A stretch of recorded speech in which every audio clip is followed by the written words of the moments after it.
رات کے 10 بجے ہیں۔ السلام علیکم، یہ ریڈیو پاکستان ہے۔ مجاہد خان سے خبریں سنیے۔ اہم خبروں کا خلاصہ۔ وزیر اعظم نے کاروبار کے لیے سازگار ماحول فراہم کرنے کے لیے ریگولیٹری اصلاحات پر کام تیز کرنے پر زور دیا ہے۔ اسلام آباد میں اسپیکر کانفرنس نے پارلیمانی بالادستی، بنیادی حقوق اور جمہوریت کے استحکام کا عزم ظاہر کیا ہے۔ وزیر داخلہ نے خیبر پختونخوا میں قانون نافذ کرنے والے اداروں کی استعداد کار بڑھانے کے لیے مکمل تعاون کا یقین دلایا ہے۔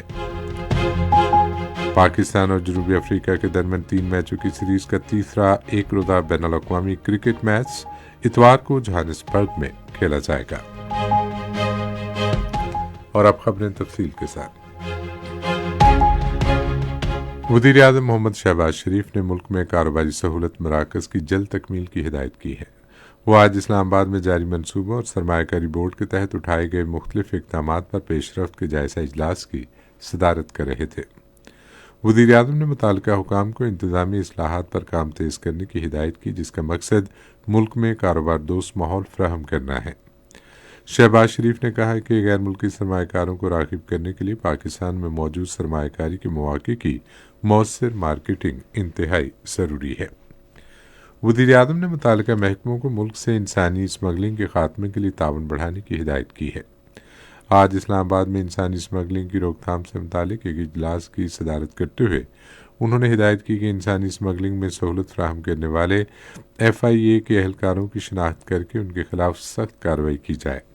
اجلاس کو یونان میں کشتی کے حالیہ واقعے اور انسانی اسمگلنگ کو روکنے کے لیے اب تک کیے گئے اقدامات کے بارے میں آگاہ کیا گیا۔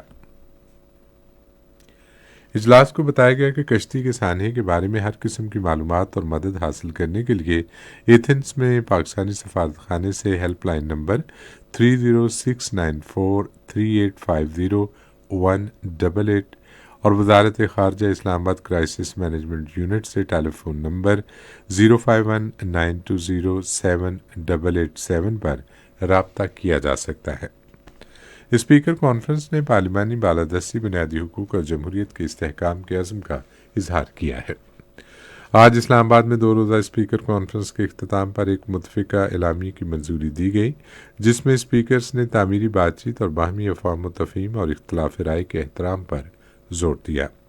اعلامیے میں اس بات پر زور دیا گیا کہ اپوزیشن کا بھی قانون سازی میں کردار ہونا چاہیے اور اسپیکرز کو لوگوں کے مسائل حل کرنے کے لیے مثبت مداخلت کو یقینی بنانا چاہیے۔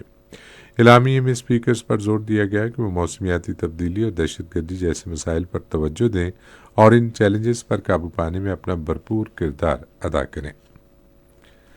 منصوبہ بندی اور ترقی اور خصوصی اقدامات کے وزیر احسن اقبال نے اقتصادی اختراع اور نئی ٹیکنالوجی میں چین کی نمایاں پیش رفت کو اجاگر کیا ہے۔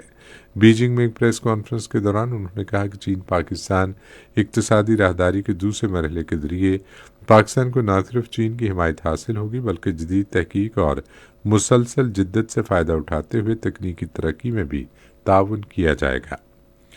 وفاقی وزیر نے اس بات پر زور دیا کہ اعلیٰ معیار کی نئی ٹیکنالوجیز کو اپنانے سے پاکستان کو خاص طور پر اس کے زرعی شعبے میں کافی فائدہ پہنچے گا، کیونکہ ملک کا مقصد برآمدات کو فروغ دینا اور صنعت میں پیداواری صلاحیت اور مسابقت کو بڑھانا ہے۔ وزیر داخلہ محسن نقوی نے خیبر پختونخوا میں قانون نافذ کرنے والے اداروں کی استعداد کار بڑھانے کے لیے مکمل تعاون کا یقین دلایا ہے۔ وہ آج پشاور میں وزیر اعلیٰ کے آفس کے دورے کے موقع پر وزیر اعلیٰ خیبر پختونخوا علی امین گنڈا پور سے بات چیت کر رہے تھے۔ محسن نقوی نے کرم میں قیام امن کی ضرورت پر زور دیتے ہوئے خطے میں پائیدار استحکام کے حصول کے لیے اجتماعی کوششوں اور تمام فریقین کے ساتھ مشاورت پر بھی زور دیا۔ دونوں رہنماؤں نے دہشت گردی کے خلاف جنگ میں قانون نافذ کرنے والے اداروں کے اہلکاروں کی قربانیوں کو خراج عقیدت پیش کیا۔ وفاقی وزیر تعلیم خالد مقبول صدیقی نے کہا ہے کہ حکومت معیاری تعلیم کے فروغ کے لیے تمام دستیاب وسائل بروئے کار لا رہی ہے۔ آج لاہور میں college of international skills development اور پاکستان ایجوکیشن انڈومنٹ فنڈ کے زیر اہتمام ایک تقریب سے خطاب کرتے ہوئے انہوں نے اس بات پر زور دیا کہ تحقیق اور جدید ٹیکنالوجی کو اپنائے بغیر قومی ترقی ممکن نہیں۔ خالد مقبول صدیقی نے کہا کہ حکومت ایجوکیشن انڈومنٹ فنڈ کے تحت اسکالرشپ فراہم کر رہی ہے تاکہ ہونہار طلباء کی تعلیم جاری رکھنے کے لیے مؤثر طریقے سے حوصلہ افزائی کی جا سکے۔ وفاقی وزیر نے اس بات پر بھی زور دیا کہ آگے بڑھنے کے لیے پاکستان کو جدید ٹیکنالوجی کو اپنانا ہوگا اور ترقی یافتہ ممالک کا مقابلہ کرنے کے لیے سائنسی شعبوں میں مہارت پر توجہ مرکوز کرنا ہوگی۔